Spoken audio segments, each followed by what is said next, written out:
Hello, Robert Kiyosaki. I tell you, that saying, may you live in interesting times. I think this is interesting, spooky, and empire changing.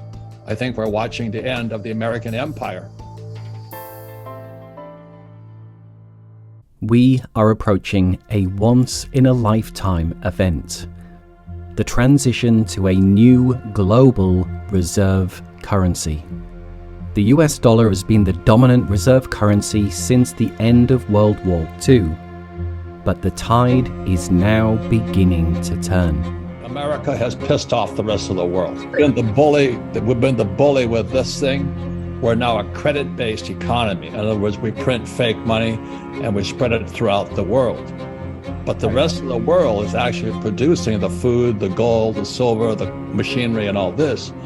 So finally, the rest of the world said enough's enough. China and Russia, two global superpowers, have been taking steps to reduce their reliance on the US dollar.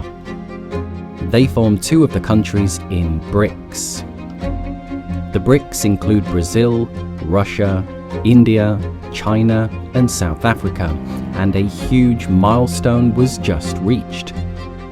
The BRICS nations have just surpassed the G7 in terms of GDP, and notice, the United States has not been invited.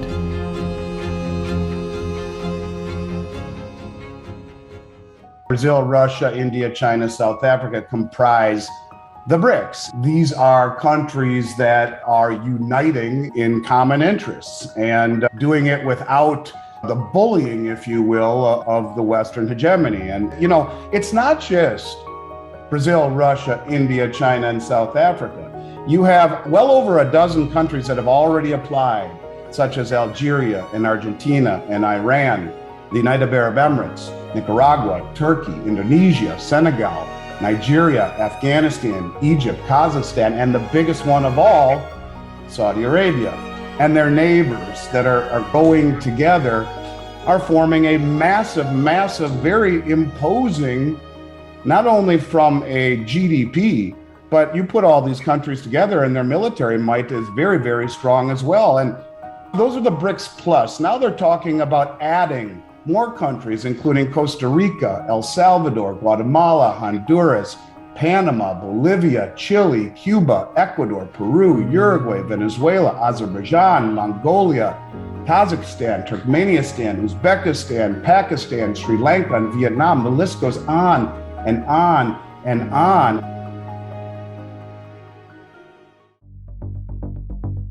Approximately every 250 years, there is a new global reserve currency, and with it comes global power. Now the question is, what is coming next? One of the most talked about options is the Chinese Yuan. China is the world's second largest economy and has been making efforts to internationalize the yuan in recent years. Another option would be back to the gold standard. Maybe a gold-backed or crypto-backed digital currency. So how exactly would this work?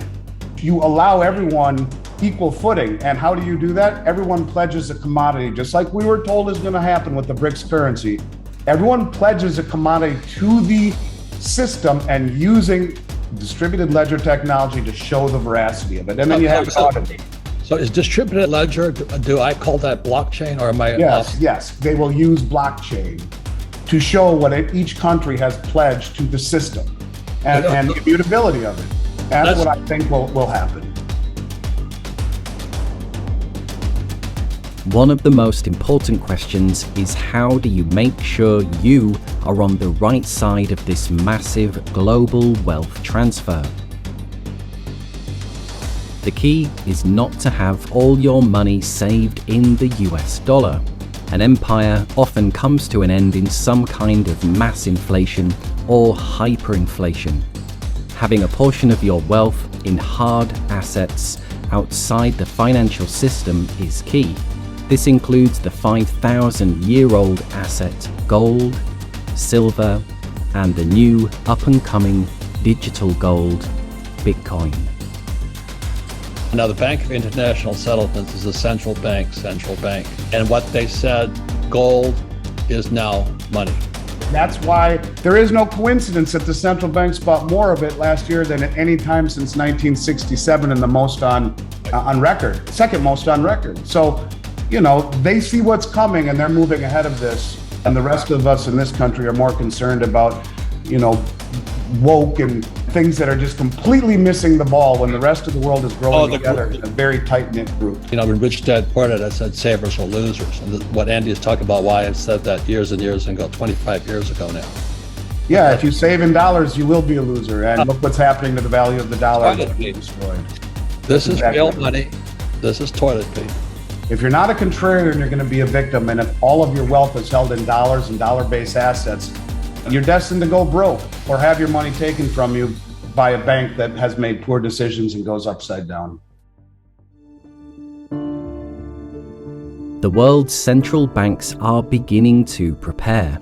Just in the last year, they bought more gold than any other time on record. Gold right now is breaching its all-time high price, and Bitcoin, amidst the cracking US financial system, has seen an 80% growth this year alone. The good news is that you too can benefit from this global shift in money and power. The time to prepare is now. Thanks for watching.